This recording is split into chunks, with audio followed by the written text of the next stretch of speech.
Good morning, and thank you for joining us today.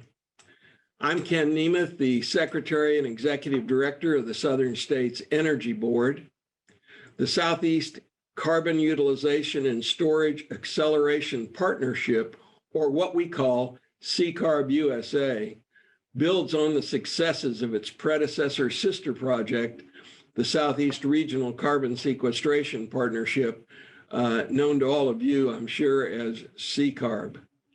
With the successes of the SECARB program, and they are many, it is useful to highlight a handful of achievements. Beginning in 2003, I can't believe it's been that long, the SECARB program more thoroughly characterized the geology of the Southeast and identified locations for 3 small-scale field tests in Alabama, Mississippi, and Virginia. These field tests examined the storage of CO2 in depleted oil reservoirs, coal seams, and saline reservoirs. Building on this work, the SECARB program partnered with Denbury, the Southern Company, Mitsubishi Heavy Industries, Kansai, to deploy 2 large volume CO2 geologic storage projects. Located in Natchez, Mississippi, our Cranfield oil field early test was the first of the Department of Energy funded projects to begin CO2 injection and achieve the goal of monitoring 1 million metric tons of CO2 in an injection program. The technologies developed for the anthropogenic test, which was located at Plant Berry in Bucks, Alabama, enabled a successful demonstration of carbon capture and storage and the later construction of NRG's 240 megawatt Petra Nova capture facility. To date, SECARB program has successfully and securely stored over 11 million tons of CO2 as determined by our Southern States Energy Board team. Throughout the almost 20-year SECARB program, the Southeast has really seen an increase in the number of carbon capture research and development projects. For example, the Southern States Energy Board led a team of technical experts with the goal of assessing the state and federal waters of the Mid-Atlantic, the South Atlantic, and the Eastern Gulf of Mexico for geologic storage of CO2. This work is being expanded to the Central Gulf of Mexico as part of an ongoing SECARB offshore program.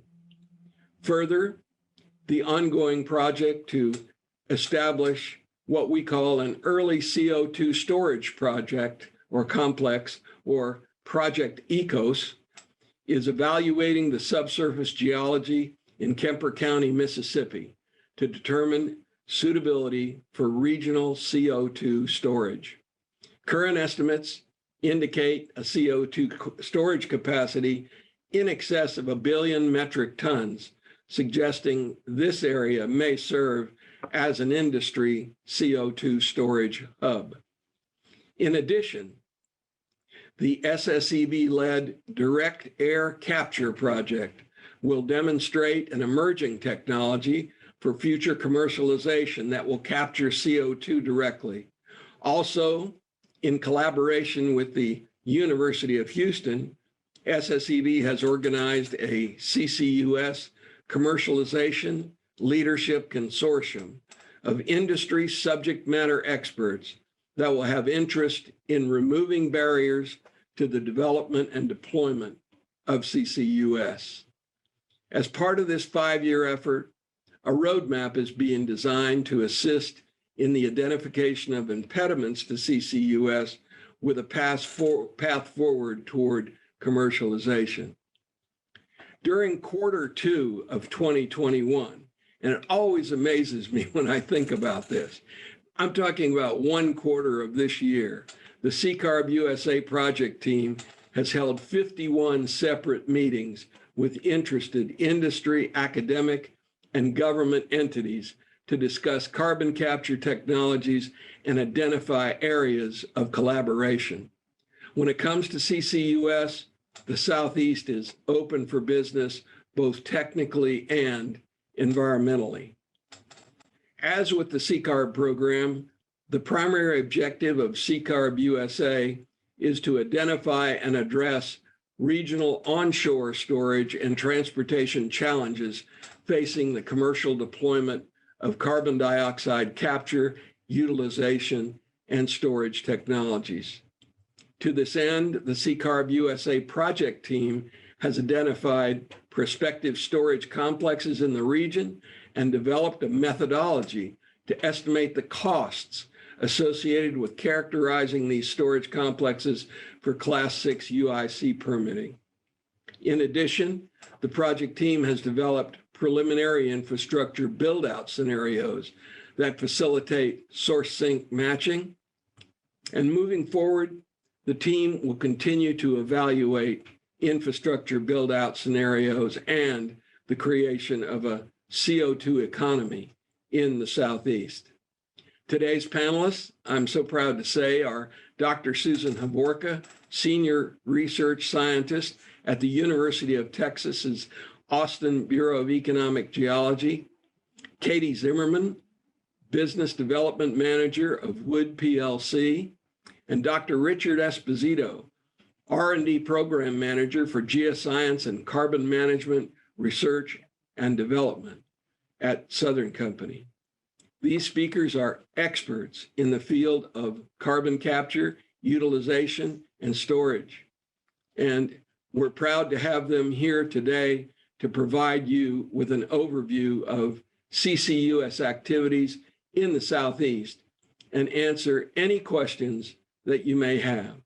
We encourage your participation either using the chat or Q&A function and look forward to what will certainly be an informative webinar.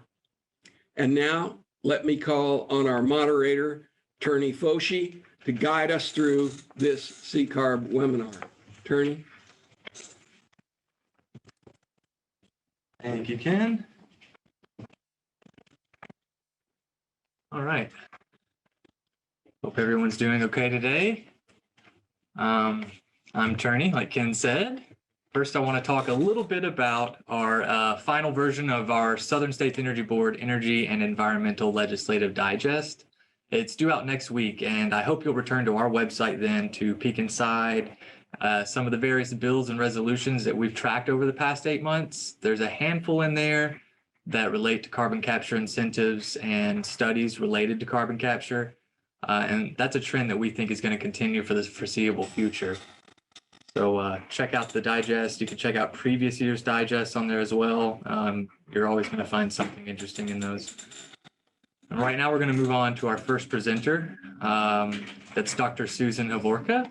Susan's a longtime collaborator with SSEB on carbon capture projects. She's a senior research scientist at UT Austin's Bureau of Economic Geology, and she's currently collaborating with SSEB as part of the SECARB-USA program. And she leads the SECARB offshore sister project, GOMCARB, sorry. All right, thank you for joining us today, Sue. Let's go ahead and hear your presentation. Thank you so much, Attorney and Ken, for the kickoff. So I'm going to present, go on from where Ken started, present all new results. I sometimes wonder that I should do a reprise, but the new results are so exciting to me. I'm going to talk about new stuff that most people haven't seen. So forgive me if I am leaving anyone in the dust.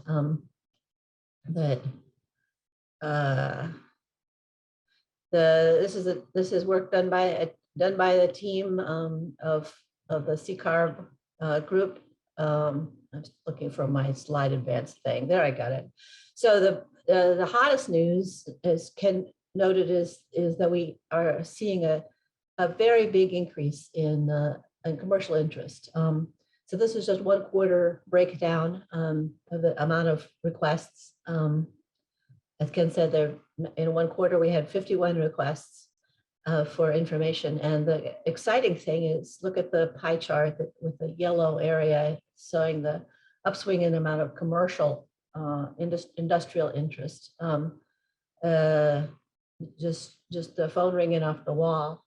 And other exciting part is that so much of this request is for technical information, not for introductory what ifs, but information needed to support more advanced decision making and on various stages, including some very advanced decision making people making real investments, planning to move in this space and all over the SECARB region. So we earlier in the project, we finished a breakdown of the prospective subbasins of the SECARB regions, which are shown in the blue arrows. One of the questions we keep getting recurrently is, well, how much do we need to budget to get started? People have heard that CCS is expensive, and they need to put together a business plan. The important thing that we want to convey is that this investment is staged, and both the storage and the capture side are staged. So the investment doesn't have to be made on day one. So we put together a team of the SECARB experts and a portfolio of a number of sampled sites to look at what the spend would be. This is not the total spend to do all the storage. There have been a number of studies. A lot of the questions are about the cost of monitoring. Here we wanted to focus most of all at upfront early stage spend, which could be a barrier to getting started. The reason is because at the earliest stages, companies haven't made a firm decision that they're going to invest in CCS. They may be considering a number of alternatives. They may be considering a number of sites, one in Europe and one in Asia and one in the SECARB region. So the money that is spent up front is quite at risk because the business decision is not mature. So how much money needs to be spent at what stage? So we wanted to provide some concrete information that would help people make decisions. And we decided to populate this with a spectrum of options so that we could get some high ones and some low ones. And this was supported a student's master's thesis. So the work you're seeing is Taylor Barnhart's analytical breakdown of what the team contributed. So here's our breakdown of the stages of site characterization. Now you may want your own stages may be quite different in some ways, but this is how we generalized it. And we generalized it by looking at a number of past projects. The first gate is feasibility. We can use NatCarb and to look at the number of sources in the regional sinks, gross capacity. The second thing is to identify leads within that. So we're looking at some specific sites that could be viable. As we get more advanced and make more decisions, we have a down select to sites that we do pre-feed studies and we invest more deeply. We're really looking at the details of how much could be put in. Are there any showstoppers? Do we need it? How many alternates do we need? And starting to prepare fluid flow models to support that. And then we make a decision to prepare the subsurface permit, which involves more detailed site characterization and modeling. We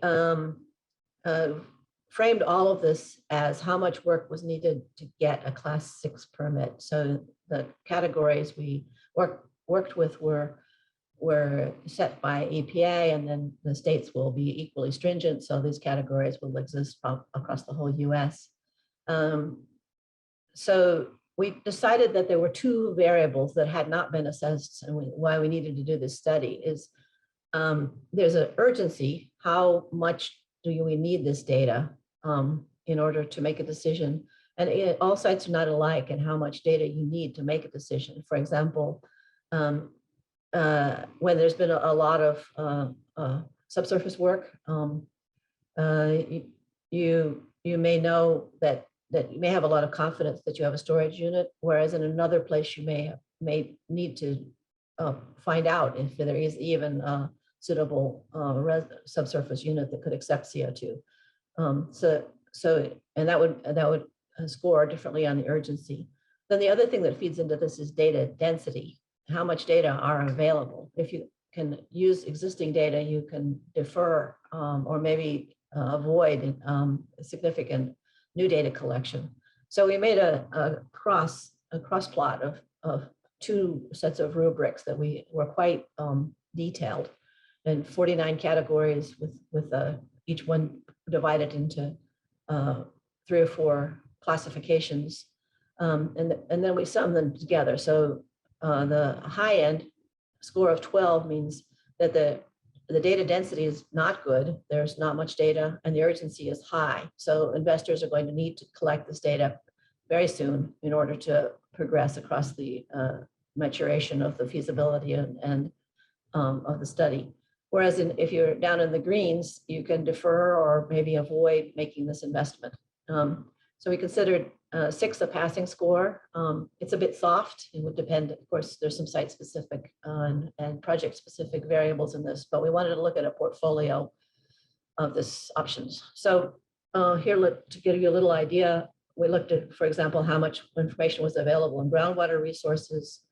You see that on the blue graph that the groundwater resources are quite important for UIC, but they're very available. So in many sites, we could have enough information about groundwater resources and the need to protect USDW from the readily available literature. So investment can be deferred on this.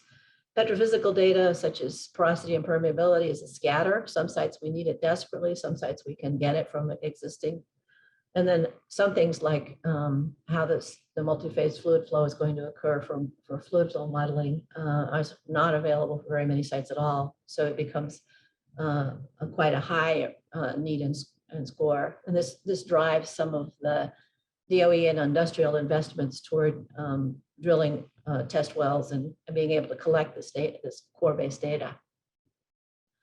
So how this came out from our test sites, this is 39 test sites, some of them looking at multiple zones, is we see a scatter. Now don't overlook at the costs. The costs are normalized cost. And there's a lot of variables that need to be dials turned about how much acreage you would need to collect 3D seismic, and how much a well will cost is somewhat variable, but it, as a schematic, an order of magnitude estimator, this is what's intended. So you see that many projects can pass the feasibility gate with very modest paper studies. But when you get, whereas a few sites would need to have a well drilled right off the bat. Then if you go to the next category of site selection, you see that more data, more expenditure is needed to down select. As you get into detailed characterization, you need, in many of our studies, we ended up triggering a need to collect some 3D seismic to know more about the detailed structure of the reservoir, more about the continuity of the seal, more about the boundary conditions, more about the risk of seismicity. So our group consensus was triggering a lot of collection of 3D. We could query this further. As you see, as you go to permit preparation, there are a few projects that can avoid new well drilling or seismic data collection. The reasons are mostly that there is already a suitable core from the area. The lowest one we put in was a DOE funded project that started before SECARB. It was one they'd done at the Frio test that was in Southeast Texas. So we let the Frio test exist because that one was cored and sampled and studied, even a small amount of CO2 injected and studied in detail. So to get a permit in this, based on this, gives you a considerable leg up in the cost. And some other projects that could buy commercial 3D rather than having to, or we think don't need 3D because they're, for example, coal bed methane projects that we don't need. We have a lot of dense wells that give us enough information about the geometry and continuity of the coals. So don't take the total dollar to the bank, but do take the staged investment. as an example of how many projects should be, can be cost. So to summarize, we have observed a rapid increase in new commercial and other interest in CCS. It's quite recent. We developed and deployed a new standardized methodology for investigating the investment needs at early stages, pre-permitting cost, which we hope will be very useful to a large number of industries that are at this stage trying to enter. So this is intended to be responsive to need.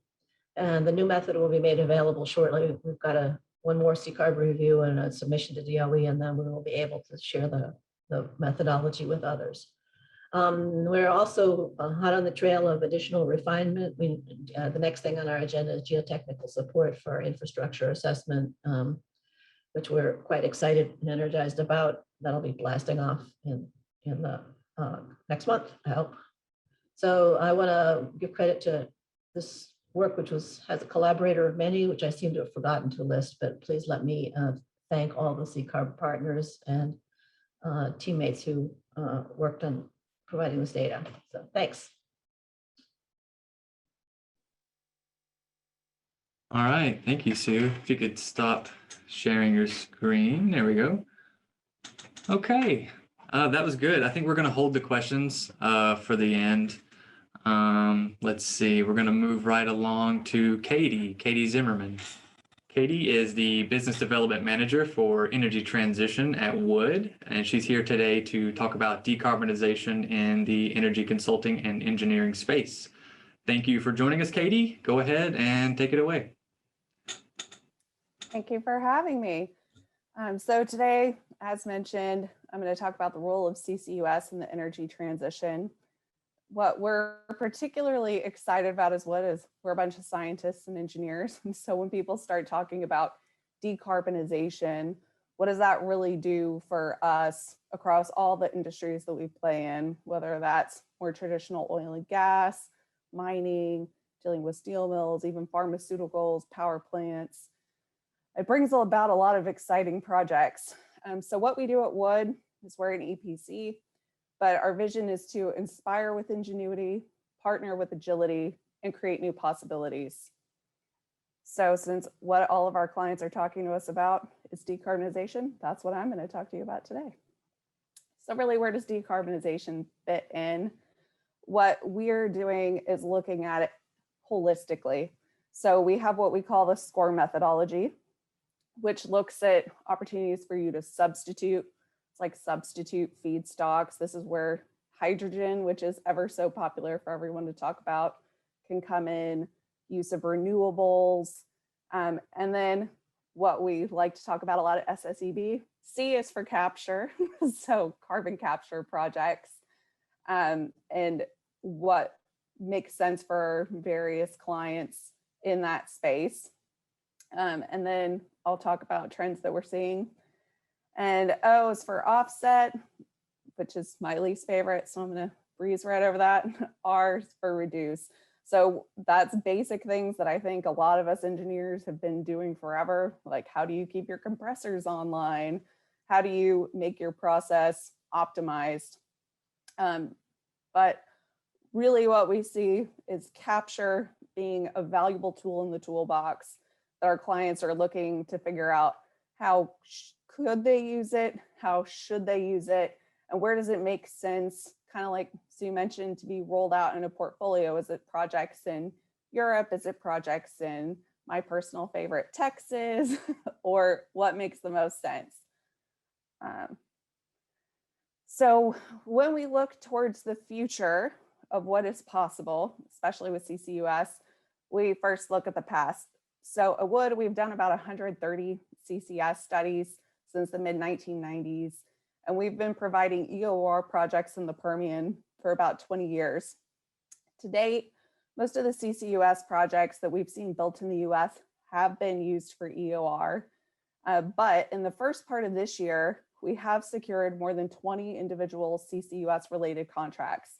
So we are seeing a definite uptick, and it is still in the US in the study phase and in the feed phase, for full disclosure, but more of those projects seem like they are getting the interest of our industry partners. And in the medium term, what we're saying is we anticipate continued growth in the space with about $500 million worth of potential for projects coming to the market. Again, that's medium term. I think if we all talk about longer term, I really love to talk about the proposed $100 million or $100 billion, sorry, hub for Houston, but I'll talk to that later. I'm a proud Houstonian. At Wood, we've been conducting benchmark studies for 2 decades, and lately we've seen an uptick in requests for technology assessments, CCUS studies, especially in sectors outside of oil and gas. Our clients are looking for real-time measurements and more efficient environmental reporting. I think everyone's anticipating some increased government regulations. So we're seeing requests for softwares to quantify CO2 emissions, and then also how do you use those same softwares to provide asset performance support. And so one tool, like we've seen this used globally for Gorgon, which is the largest CO2 injection facility, at least as far as I'm aware. And everyone's probably heard a lot of chatter about lower carbon hydrogen. Now a lot of SMR units, which historically, steam methane reforming, historically those were gray units without carbon capture designed into them from the beginning. And now we're seeing more requests for those units that have integral carbon capture. So another project, when kind of we talk about where could we go? One thing that I've heard a lot of talk about on SSEB Gulf 2 is the proposed CO2 pipeline in the Midwest for Summit Carbon Solutions. So we're excited about a lot of the indicators that we're seeing from the markets and the government at Wood.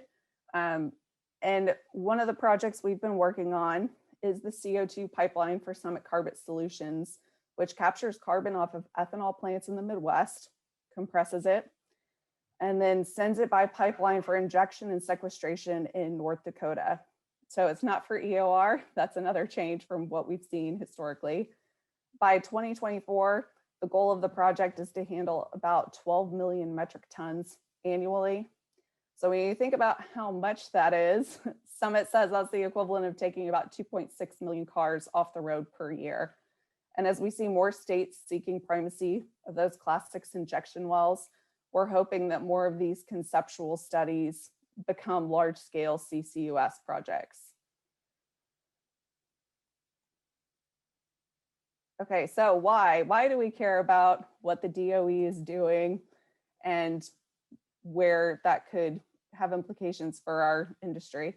Another exciting indicator we've seen, and why I love to talk to Kim so much, because she knows way more than I do, but is all the exciting funding opportunities we're seeing from the Department of Energy around FEED studies for CCUS at industrial facilities and natural gas combined cycle power plants. In the past, DOE funding enabled key CCUS projects to proceed, like the demonstration scale plant completed for RTI back in 2014 that Wood did. And I'll be the first to admit that SSEB would be much better to speak on what DOE is doing and how this varies over time from what they have done. But what we did notice at Wood is that the latest funding opportunity announcements seem to be more focused on rolling out existing technologies at scale, which for me as an engineer, it seems like it's really looking at how do we make commercialization jumpstart.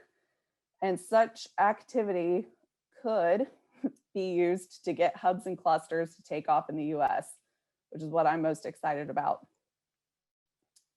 So when we talk about hubs and clusters, I think I want to talk on this slide more. That was kind of showing the development, but for time we'll skip it. So where hydrogen and CCUS meet for maximum impact is decarbonization of industrial clusters. And in the UK, the Department for Business, Energy and Industrial Strategy, which is called BEIS, has been instrumental in pushing for the formation of industrial clusters that have been going through a design competition for funding. And I've heard some people say they'd like to see something similar in the US. So let's look at what did it do for the UK. Wood has been actively involved in all these cluster areas in some way, shape, or form throughout the development. But the ones that are the most exciting for me, as far as scopes and what you could look at, is the development of the Industrial Cluster Master Plan for Net Zero Teesside. And most people have heard that in the US, that's OGCI's Hub 1. And then as we talk about the Southeast, Hub 5 is Texas, Hub 6 is Louisiana. But BP's the head of that one right now, kind of steering that. And then there's also in the UK, the Humber Zero project, where everyone's looking at the early design for a zero carbon industrial cluster. And the Scottish cluster, I'm also going to have to mention because COP26, for anyone paying attention, kicks off in Glasgow on November 1st. And we are supporting the front end engineering and design for the Acorn project, which is set to be one of the first industrial scale carbon capture projects in the UK. And it could remove at least half of the CO2 emissions set out in the UK government's 10-point plan by capturing carbon at the St. Fergus gas terminal. And then it uses the existing energy infrastructure to transport and store it under the North Sea. And then we've also done some non-oil and gas. What's really cool about a lot of these clusters is it's not just oil and gas, it also targets steel plants, fertilizer facilities, power plants, lots of bits and pieces. So one is like Tata Steel, is the UK's largest single point emission source, and likely the anchor project for the South Wales cluster. And then we've also done some work for Spirit Energy's Northwest cluster. So you can see, like in the UK, there's a design competition. Everyone wants to win. There are a lot of cool projects coming to the surface. It's every engineer's dream. So I'm going to kind of breeze through these really, really quickly, but kind of, if you're not familiar, what is Net Zero Teesside? It's a cluster that includes over 40 industries of an area that's only about 10 kilometers, 6-ish miles across. And then Wood looked at greenfield and brownfield options to decarbonize the cluster, including new dispatchable combined cycle gas turbines with 95% carbon capture and retrofits for carbon capture at a hydrogen plant, CF fertilizers, and Lottie petrochemicals. And the CO2 gathering network takes the CO2 offshore to the endurance field. And then there's Humber Zero, which I think is a really neat project to talk about just because of the holistic, rigorous approach that is targeting decarbonization in that roadmap. So how do you address the needs of different industries with different drivers and different technology needs? Humber Zero is centered on 2 refineries and includes a CHP plant, which provides steam and power to the refineries, which are the number 4 emitter in the UK and have a must-run mandate. And then you have a peaking plant as well. So this is where we did use SCORE to come up with the decarbonization roadmap, and it includes bits and pieces of all of it.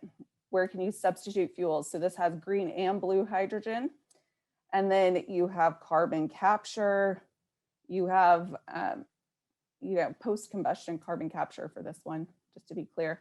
And then we looked at how do you minimize waste streams? And then what are the cost implications for each of the measures to help effectively stage capital? So this is my favorite. This is what I'm passionate about. So why do I care about UK clusters?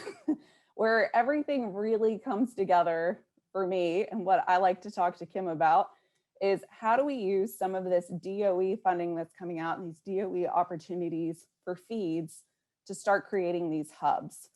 So as a native Houstonian, when I first heard our UK team talking about all the really cool projects they were doing on hubs and clusters, I thought, oh my goodness, Houston would be perfect for this. And then also Port Arthur, Freeport, Corpus Christi. Even if I go across the border in Louisiana, there's tons of stuff towards Lake Charles, New Orleans. So the Gulf Coast really is unique in that, as everyone's mentioned today on the call, we have so much potential for geologic storage of CO2, but we also have great existing infrastructure. So looking at this map of Houston, what you can see is the blue, which everybody talks about, that Denbury Green Pipeline.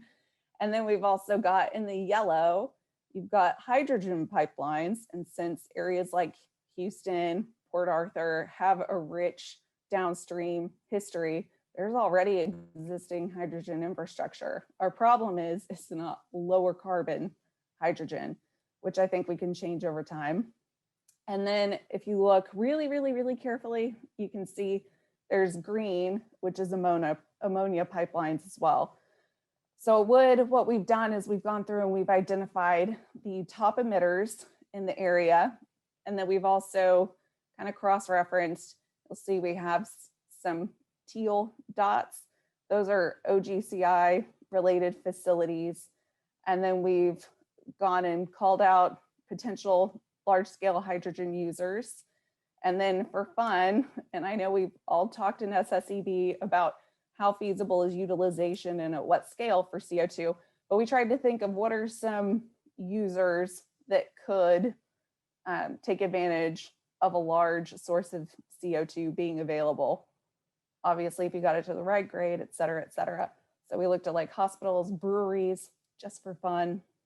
And then trying to think of what would a large scale cluster look like, and what the new DOE FOAs offered to me. Again, I'll say this as a Houstonian. If you can find the natural gas combined cycle power plant opportunity, and you can find some of those over 100,000 ton emitters that are industrial in the same area, and if they all got funding or some funding, no, it wouldn't pay for the whole project more than likely. But if you could get those feed studies to go and then start saying that you could get economies of scale and you'd start having these really cool projects like a Houston hub come about and be looked at more seriously. And like Susan said, where you're kind of going through and trying to figure out what information do you need? How much is it going to cost?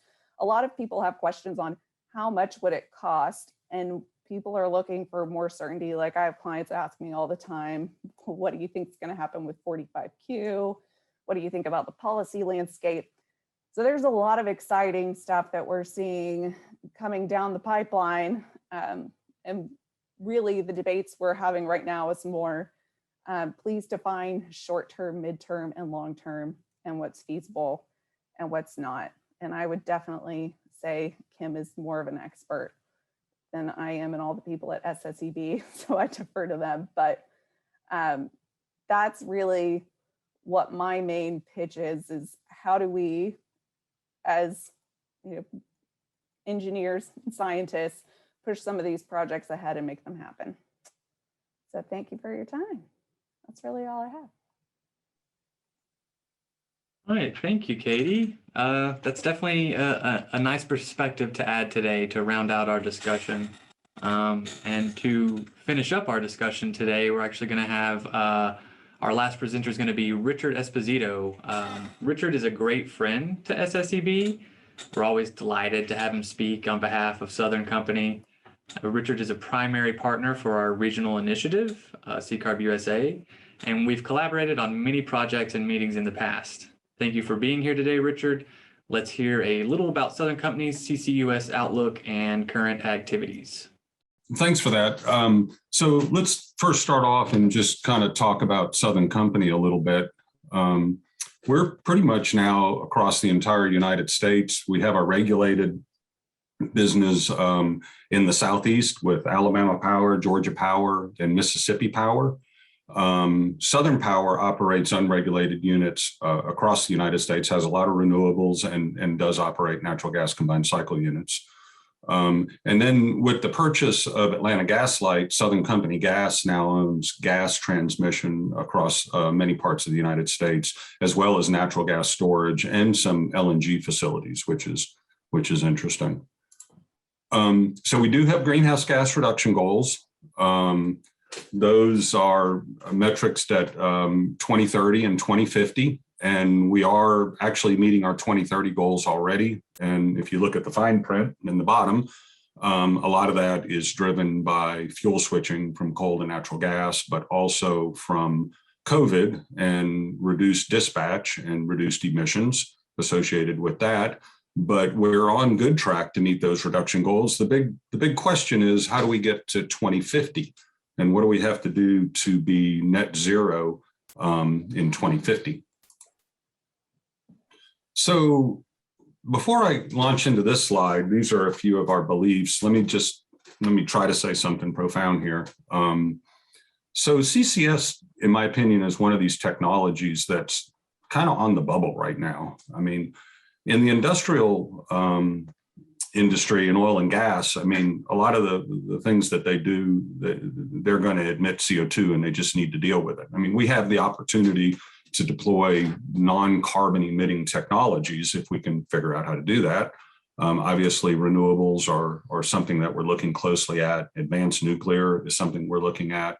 So CCS in the utility sector, and especially with Southern Company, is actually competing with other technology development options. But with that said, we do think that it is very critical to our net zero future, especially for 2050. Like I said, in the short term, we're actually able to reduce our emissions through other mechanisms.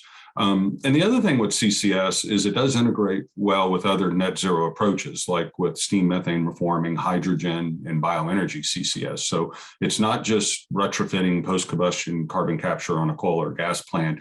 It's other technologies that CCS is a part of. And again, we're going to have, it's going to be a full portfolio, a bunch of different technologies that are going to meet our greenhouse gas emission goals. I mean, we're a very large electrical utility with lots of generation assets, and it's going to take more than one technology. And we're very bullish on carbon storage in saline reservoirs, Class 6 permitted, because we have a lot of that capacity in the Southeast. And again, you know, for us to get to the point where we feel very comfortable with deploying CCS commercially, at least widespread commercially, it's going to take more RD&D and regulatory and policy issues that are going to need to be resolved. So this kind of sums up the issue that we face. So if you're looking at across the sector of companies or industries that would be looking at decarbonizing, you know, you have some like natural gas processing and ammonia, ethanol, which are pretty pure sources of CO2. So with current 45Q tax credit incentives, you know, these folks basically can make money or defray the costs of CCS with the tax credit. Once you start getting up into the cement plant area, you know, with the emissions purity, you're kind of on the bubble there. But when you get into coal and gas and worse yet, direct air capture, you know, the volume of CO2 in the flue gas is so small on coal and gas, and especially with gas, to where the 45Q really doesn't go the full distance to offset that cost. It also is more difficult. It's more expensive to capture CO2 from those industrial facilities. So we have a roadmap, and you know, the roadmap involves, you know, around 2030 kind of getting to a position to where we could deploy CCS commercially on a widespread basis. It also involves on storage, you know, doing a lot more source sink matching, because at the end of the day, you know, the infrastructure with CO2 pipelines could be a deal killer for CCS. I mean, if you've got transportation costs of CCS, which are as big as your capture costs on some of these facilities, that's really going to be a tough push with the costs associated with decarbonization of those plants. So there's been a lot of progress made on reducing the costs of carbon capture. And you can see the major projects here that have done that to date. But really where we're looking to get is below $40 a ton. And that's sort of a DOE metric and what they're hoping to get down to. And that's what the R&D programs are looking to achieve. And if we get down to, you know, below $40, closer to $30 a ton of CO2 on coal and gas, especially on gas, then we're in a good position for these technologies to really compete with just about any other technologies, including renewables. So if you look at the value chain, obviously there's utilization and storage, and under utilization, you've got conversion and non-conversion.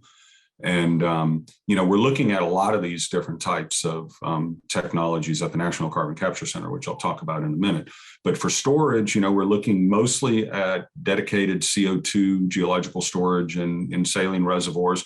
We're still open-minded about EOR. I mean, there's been some setbacks with EOR. I mean, if the price of oil goes down, the value of your CO2 goes down, and oil companies may not be willing to take your CO2 if you're a one-off source sink match with an oil field. If you're going into a Denbury pipeline or something like that, then probably you're in a little better shape. And then we're looking at geothermal and other kind of technologies like that for that. So the National Carbon Capture Center, I'd be remiss if not to say a few words about this. It's a consortium. It's DOE funded, and there's a consortium of cost share partners. And Southern Company is actually the operator of the facility. It's actually where my office is in Wilsonville, Alabama. Lots of very good partners, and we're adding more and more partners. It seems like every year more and more people are becoming more and more interested. And this test facility is set up as kind of a agnostic test center for looking at technologies that would come there, that we would kind of test out, evaluate with a team of expert people at this facility, and then move on to the next phase of scaling up for carbon capture, so that there's basically more choices than just post-combustion amines. The facility has done 117,000 hours of testing. There's been lots of different types of technologies tested. And now we're expanding the facility to test on natural gas. We built a natural gas boiler at the site, so we're able to actually test carbon capture technologies on natural gas, flue gas, and not just dilute the flue gas from the coal plant down to the percentage that it would be with the CO2 content, and do the testing. So this is a really huge accomplishment, considering considering that a lot of utilities, we're still bullish on coal, but a lot of people are fuel switching, and the price of natural gas is driving the industry to look at natural gas power generation, and we need to be prepared to scrub those plants. Looking at lots of different technologies, again, the most common one is the absorption with the amines, which everyone is basically familiar. But there's also adsorption, there's membranes, there's cryogenics that we're looking at, cryogenic liquids and other things. So there's a whole suite of technologies out there that are all, trying to move to the next phase of going from a small pilot at the National Carbon Capture Center to being validated and moving to a larger scale for potential deployment one day. And so, you could ask, well, what exactly are we doing here, and what's the main R&D focus is? Well, obviously, we're very interested in reducing CapEx and OpEx of technologies, the capital costs to build them and the operating costs of the technologies. We obviously want to reduce the technology risks, especially on natural gas, and to help identify transformational capture technologies. I would characterize one of those as being with the alum cycle. That's more of a disruptive transformational technology. We want to be able to do detailed engineering design for capture, and we're actually doing that on a commercial scale plant in Mississippi. I'll talk about that in a minute. And then again, get the cost down to less than $30 a ton, and then also get the parasitic load, that amount of power that's necessary to run all this capture equipment, down to a manageable amount. So a lot of people are asking, well, what's the difference between capturing on coal and gas? And so there are some common issues with that. It's not completely something different. So all the R&D that's been done and the deployment of commercial technology, like at Boundary Dam and the NRG project on coal, is not for naught with natural gas, but there are some intrinsic differences. I mean, natural gas, there's a higher oxygen content. There's a much lower CO2 content. On gas, you're 3 to 4%. With respect to coal, you're at 12 to 14%. And then you have higher flue gas temperatures. So, looking at that technology transition from coal to gas is not something that's just completely new, but it is something that there needs to be some testing on natural gas. And that's why it's so important that we actually have that natural gas boiler at the National Carbon Capture Center to do these studies on. So the effort on natural gas, the FEED study that the Department of Energy funded, is really important. And there's a bunch of them that were funded, and we have one of them that we're funding on at Plant Daniel in Mississippi, which is a natural gas combined cycle unit, and it's looking at the costs of designing the carbon capture equipment, the configuration, and that's mostly capital costs. We're doing a separate study to look at those long-term O&M costs, because when you consider O&M costs, you have to get the gas turbine company involved. And in this instance, it's GE. And so we're working with them on doing some operational costs. But understanding the capital costs for construction of these facilities is obviously very important. We're also doing studies on direct air capture.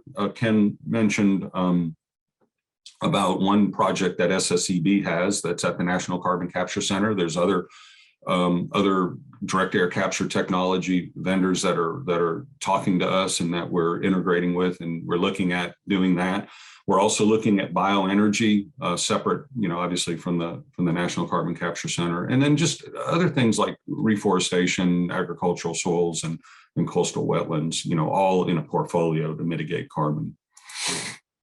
So on the storage side, we've actually done a lot of work. We've drilled wells all over the system. We're currently drilling a well in Georgia. We're looking to drill a well in Alabama later this year. We probably the biggest project is the Carbon Safe project right now, where we drilled 6 wells. We've done about 90 linear miles of 2D seismic. We're pulling together a Class 6 UIC permit. We've drilled a deep USDW well, looking at drinking water aquifers to understand what we're trying to protect in the UIC permit. And that project has been just, immensely successful. And I love the whole Carbon Safe program that DOE has. We also did the project where we built the 25 megawatt carbon capture plant. We built a 12-mile pipeline and then injected over into Citronelle Dome. That was a great project because we actually captured the CO2 from the flue gas. We transported it. So we were able to integrate it with storage and injection, and we closed that Class 5 permit out very efficiently.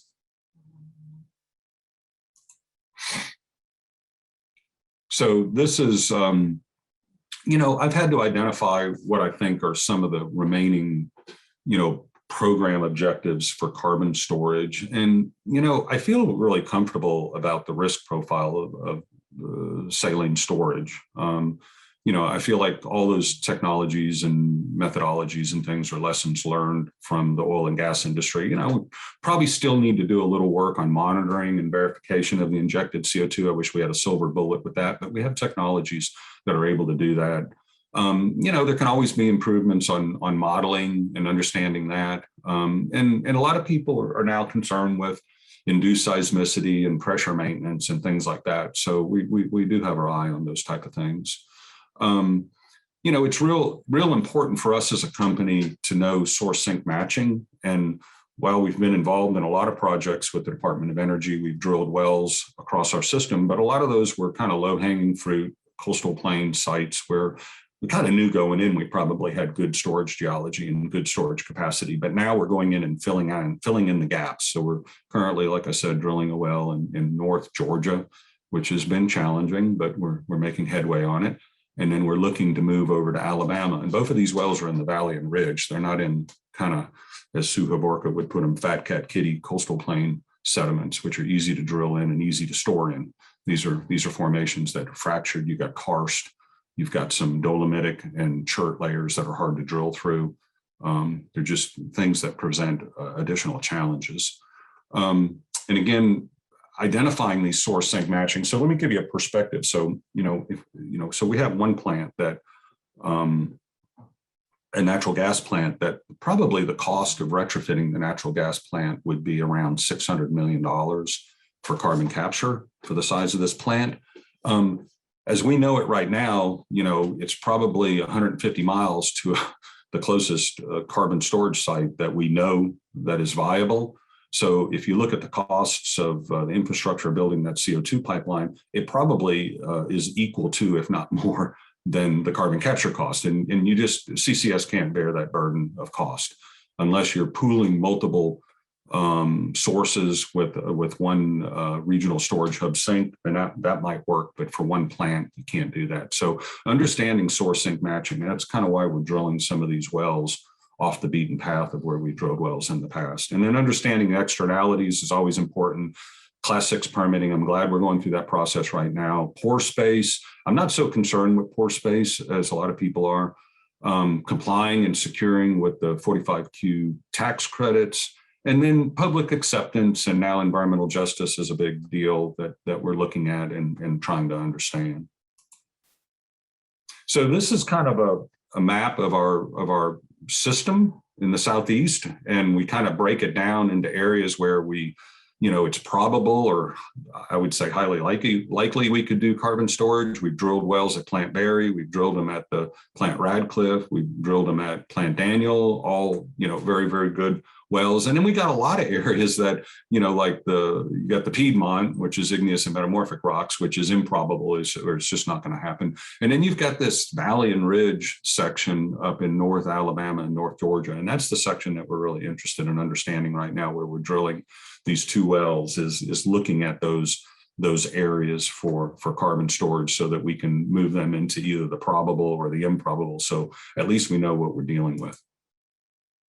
So in funding things, DOE's been pretty steadfast on the funding. This is the last 4 years. And so the numbers are coming out on 2021. They may actually already be out.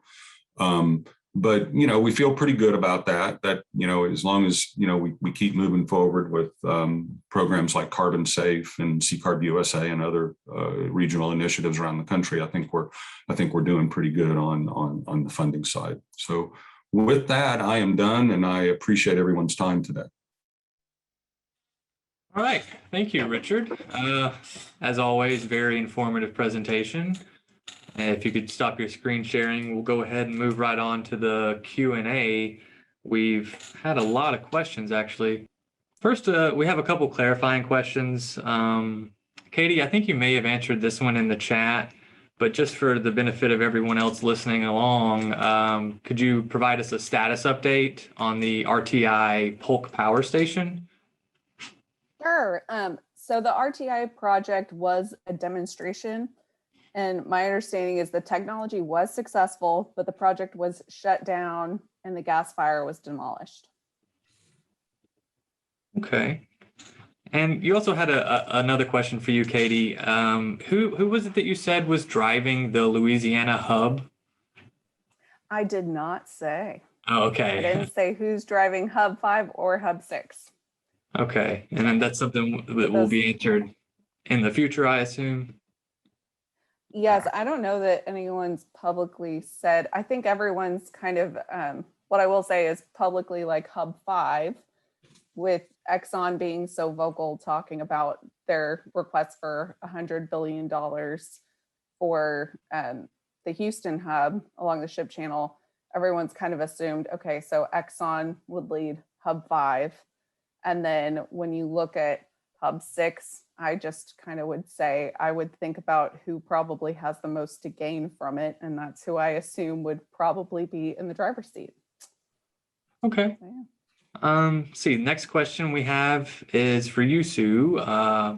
Many sites have 3D seismic data already. How good do you need the data to be able to complete the project? And will old data that has not been recently processed be enough? So I saw 3 questions that I would link in my mind. That what's the greatest uncertainty? And the greatest uncertainty is how EPA and the states who have primacy are going to work with 3D. Classically in the UIC program, 3D seismic has not been needed. You don't need 3D for a class 1 well.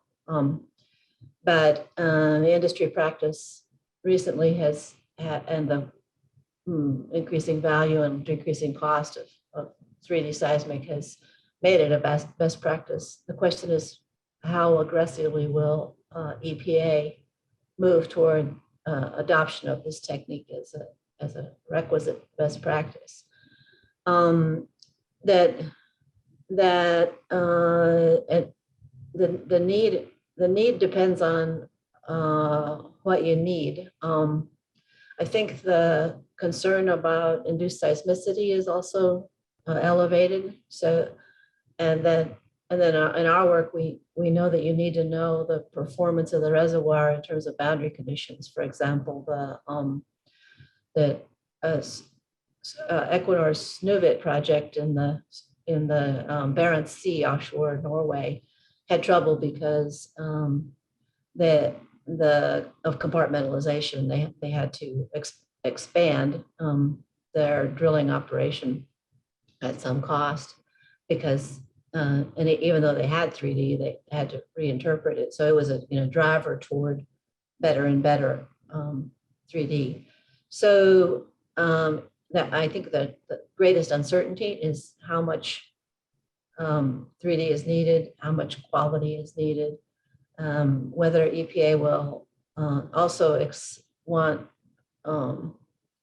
full coverage of 3D during for the plume tracking, or whether they will be willing to accept as other less costly technologies such as azimuthal VOSP or other things. So I'm really interested in looking at scenarios, set of scenarios to see how much it's the biggest investment on the storage side. And I would like to explore further this question about how much is enough. Okay. So I don't have a single answer, but Yeah, you put your finger on a key question to be answered in the coming couple of years. Okay. Well, to continue on that subject of uncertainty, maybe you can answer here, Richard. What would you say are the top 2 impediments to broad-scale commercial CCS deployment? Yeah, I think, first of all, costs. I mean, I know that seems sort of basic, but I mean, the costs of the capital and the ongoing O&M costs of CCS. I mean, CCS is not simple at all. I mean, you're having to build something to capture CO2, which is almost equivalent to the size of the plant that's producing the carbon to begin with. And then you have to have pipelines, and you have to permit those pipelines, and you have to have storage sites, and you have to permit those storage sites, and you have to integrate all those operations. So, the costs of capture really need to come down is number one. And secondly, there has to be efficient source sink matching. Like I said, once you start getting, 100 or 150 miles away from your source, the CO2 pipelines really start adding up on those costs, and your ability to permit those, I think becomes more elusive, because you're dealing with, going underneath rivers or going through urban areas or going through sensitive habitats. So I think it would be those 2 items. Okay. Katie, did you have anything to add as far as what you think the biggest impediments and uncertainties would be? I agree a lot with what Richard said. The questions I get all the time are, please help us understand how much this is going to cost. So I say it's right on. Okay. Let's see. We have some more questions here. This is going under the subject of characterization. And Sue, you may have answered this partially earlier in your question, but Patricia had asked that how good do you need the data to be able to complete a project in regards to 3D seismic? Is old data enough, or do you need new data? Yeah, old data certainly gets you started, gets you a leg up at much lower cost. So, and it's yet to be determined. I want to hold costs down, but also make sure projects are safe, and the exact triangulation is to be determined. I believe they can hold costs down, that you're not going to. Myself, I believe that it's going to be possible to use old data and then parsimonious plume tracking. But this is it's going to be many people's opinions, regulators in particular. Okay. And we also had another question for you, Sue, from Alan. He asked, what special processing or reprocessing of seismic data sets do you recommend for carbon storage? Again, we're having the same discussion. Yeah. The issue of imaging sufficiently to provide assurance of capacity, issuing imaging sufficiently to provide assurance that you have good control over any induced seismicity risk, and then the EPA's expectation for plume tracking and are the drivers, and then you need to cook that all together and decide if the old data you have is sufficient or new data will need to be collected. And I'm sure that some new data will be able to need to be collected, but the question is how much, and whether you can trim it down to keep the costs well controlled while providing enough information to make sure that storage security is assured. Okay. Let's see. We have another question here, and this is directed at you, Richard. Ryan says, interesting site selection for the wells being drilled in the valley and ridge. What were the primary drivers for that selection? Source proximity is his question. And he says he would assume that geological structure, framework, and fault proximity could also be an issue there, if you can speak to that. Yeah, absolutely. It's source proximity. We've got a few plants that, it's interesting, when you have coal plants and you're looking to repower them to natural gas, not always can you get natural gas to those sites. Okay, there may not be infrastructure available or cost effectiveness of getting infrastructure available to those sites. So we do have a couple plants where we are considering fuel switching to natural gas and looking at CCS from those sites, which I personally like that because you're dealing with far fewer molecules of CO2. You deal with similar size megawatt plants, you're 65% less by volume CO2 that you have to capture and you have to store with natural gas. So it is source proximity. But I will say one thing to add on to what Sue had said. It's an interesting value proposition in, like, when we're doing these drilling programs in these areas, it's how much information is really needed. So, I'd love, as a geologist to have whole core, but, do you really need whole core? So we're actually doing sidewall core in these wells. How much geophysical logging do you actually need?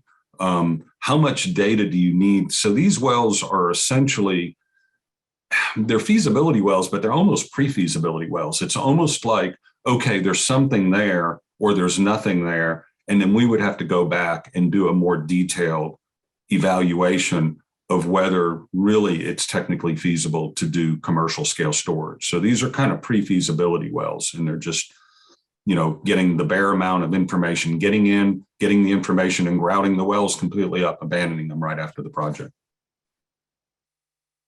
Okay. Let's see this. We actually have another question for you, Richard.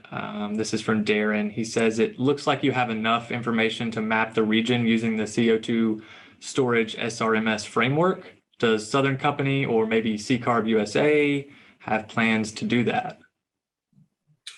Yeah, I think that's probably a good task for SSEB, not trying to pass the buck, but I don't know that we have really the resources. We're doing things a little more source sync matching specific with different plants. Obviously, the projects that we've done within the DOE framework have been at facilities where I would say that it's low hanging fruit. At Radcliffe, in Daniel, at Barry, those are all coastal plain sites. So at this point, we're trying to fill in those gaps and understand, what the source sync matching relationship would be with these other facilities. You had something to add, Sue? Yeah, let me answer for CCARB, and I might let Ben do this, but we're laying our plans now to we have a obligation under SECARB-USA to support the infrastructure task for CCUS to look at what pipeline distribution.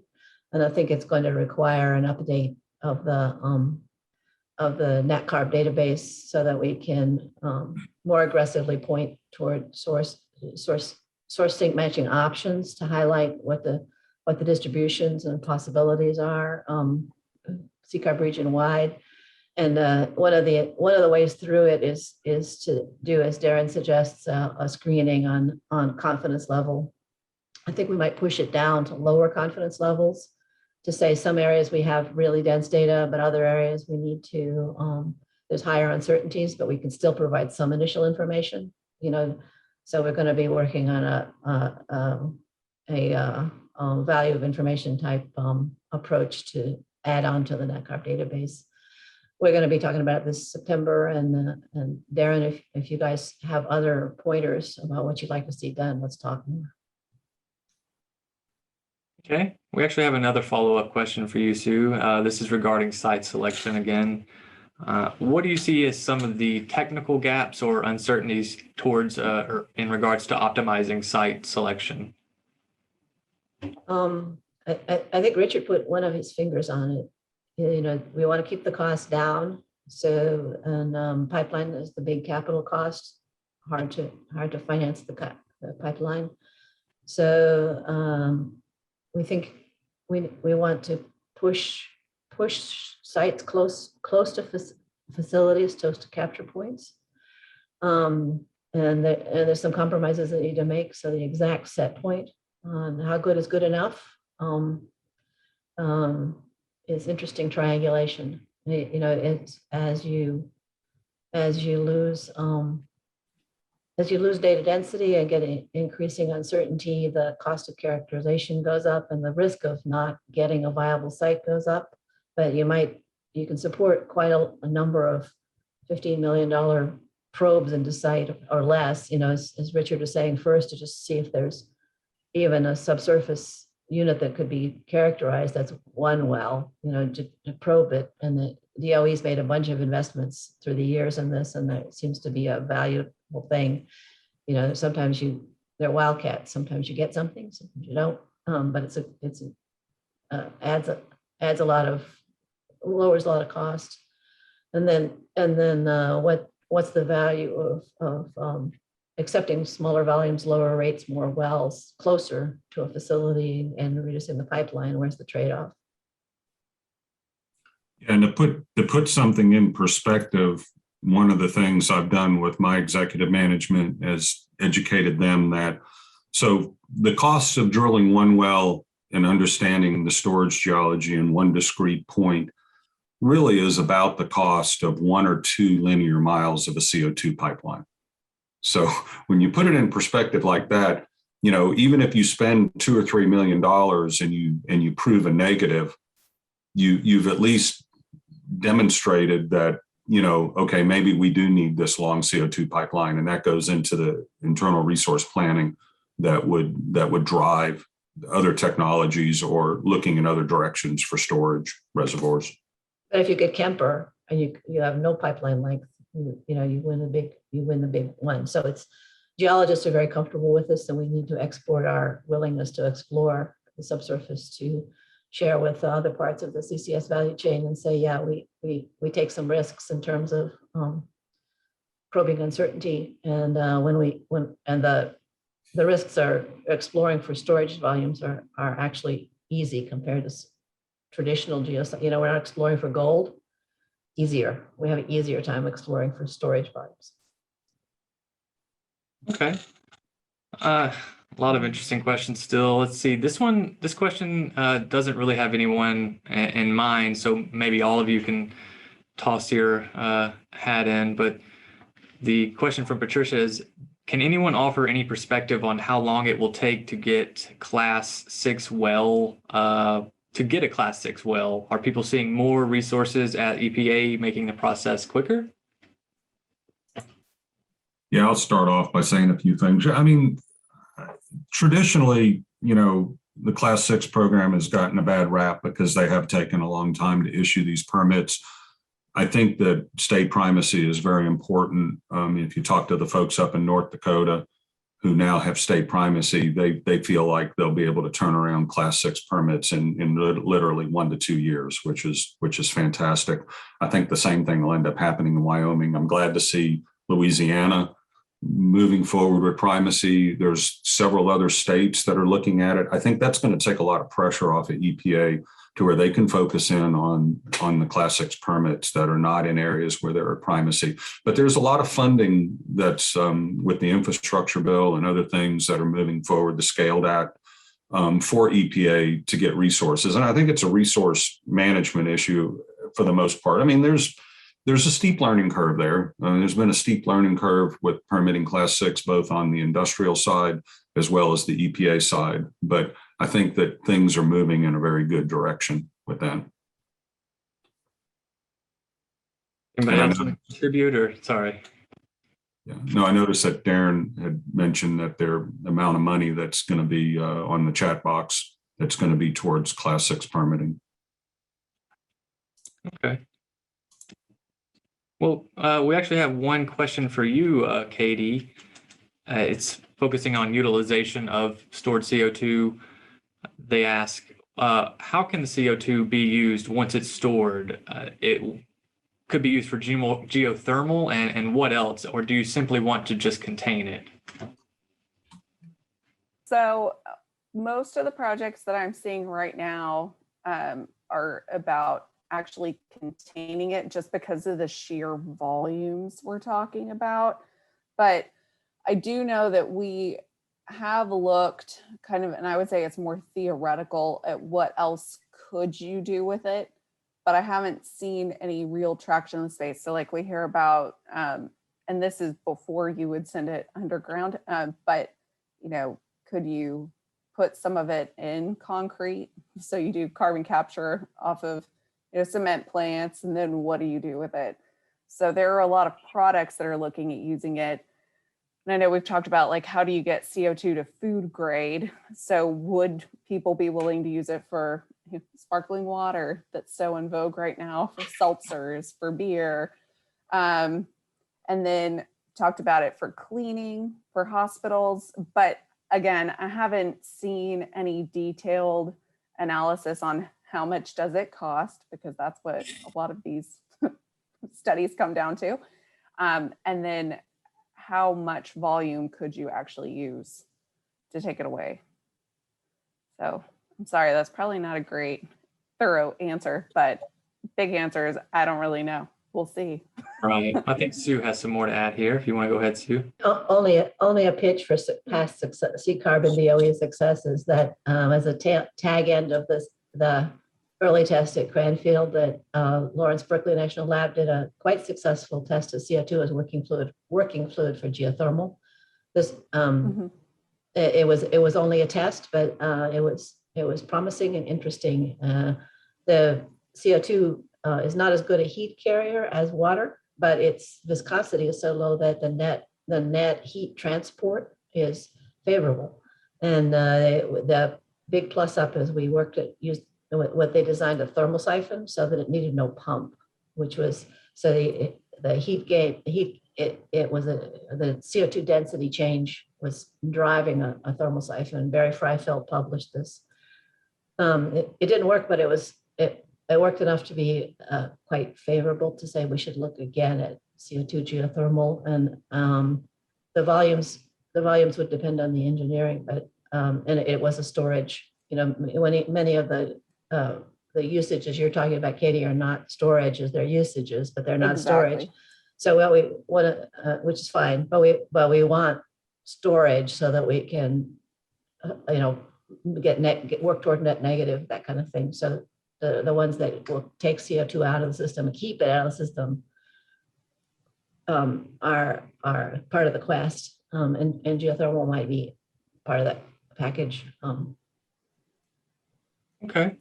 Well, I think we have time for at least one more question here, and it's from John in the chat. He asked of Richard, I'm curious on what Southern Company's view at this point is of upstream ASPs for power plants. For upstream ASPs, Yes. yeah, tell me what ASP stands for real quick. So I'm sorry. You'd have to ask John from the chat. Upstream ASPs. Let's see. You want to give us that answer? Air separation. Plan. Yeah, I'm probably not the most qualified person to answer that. I could follow up with someone at the National Carbon Capture Center. They'd probably be in a better position to answer that because I'm not familiar with air separation units. Okay, that's totally understandable. Let's see. One more toss-up question for everyone on the panel. Does anyone want to offer any comments on the future of CO2 EOR or enhanced oil recovery? Yeah, I'll start us off. We want to avoid what happened with the NRG situation where price of oil went negative and the profitability of using CO2 for EOR in the oil field, was not there. I think from Southern Company's perspective, we feel more comfortable putting it into a pipeline where there's multiple oil fields like Denbury's Green Pipeline or a pipeline like that. Having a one-off source sink match with an oil field is a little bit troubling, but if there are, if the oil field is conducive to maybe some peripheral Class 6 UIC permitting in a well that could serve as kind of a buffer during the time when oil and gas, so I think about the NRG experience. If they'd have had some Class 6 wells permitted out there that were separate, and especially given 45Q, it might be more profitable to do that than EOR. That would be sort of a little bit of a hybrid model where we would be a little more comfortable with putting all of our eggs in one basket with EOR. So I know Sue is probably chomping at the bit to comment on that. ISO, the International Standards Organization, has a working group looking at transition, EOR plus storage, and back and forth. There's a lot of really interesting discussions about various ways that you can intersect them, as Richard was saying. And especially learnings internationally, things that are not operated, EOR operated as we do it in the US, which is a fairly narrow technology set, but various types of interesting combinations and handoffs that make an economic and secure package are worth discussing further. Okay. Let's see here. I think we're really at the bottom of the well for our questions, so that's fine because we're right up against our time limit as well. We'll just go ahead and wrap things up here. Let's see. If you'd like to hear more about our current and future endeavors, we hope you'll join us at our 61st annual meeting happening this September at the newly built Omni Hotel in Oklahoma City. The 3-day conference will be presided over by Oklahoma's Governor Stitt, and it begins on September 27th. We have an outstanding agenda forming up. You can register now on our website. You're going to want to go ahead and secure your spot if you can. There's only a handful of rooms left at our discounted nightly rate. And the Omni might be our newest and most modern venue that we've ever been privileged to secure for the annual meeting. And Oklahoma City itself is a richly historical place and representative of the core values, I think, of SSEB, which is, eternal progress with a vision toward the future and a deep respect for the past. So that's going to be our 61st annual meeting. Again, register on our website. Hope we'll see you there. Thank you again to our guests today for joining us. Thank you to our attendees. It's been one of our most well-attended webinars so far, so thank you all. Thank you for the Q&A, and we'll see you next time. Good talk.